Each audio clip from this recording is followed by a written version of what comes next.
Video ini ramai di media sosial beberapa waktu lalu saat polisi melakukan olah TKP tewasnya seorang Nawi, seorang warga di kebun sawit Desa Sungai Tepuk, Sungai Menang, Ogan Kombring Ilir.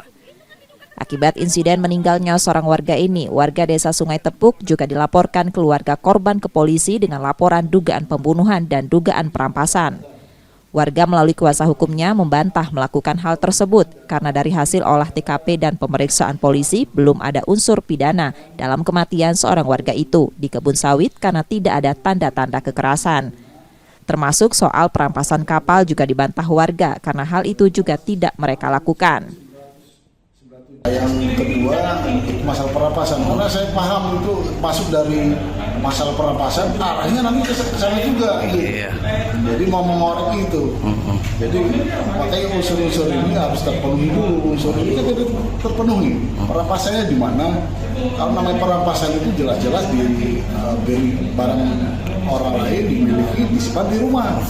Itu tidak, itu dilaporkan sama Kadus. Kadus menginstruksikan supaya barang itu dititipkan di balai desa. Nah, sekarang di mana sekarang perampasannya?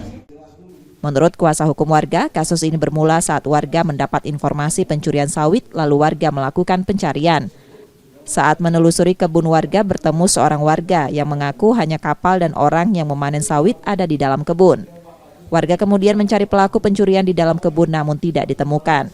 Warga lalu menyita kapal dan membawanya ke balai desa. Setelah 2 hari kemudian ada penemuan seorang warga yang meninggal dunia dalam kebun. Yudi Kiswanto, Kompas TV, Palembang, Sumatera Selatan.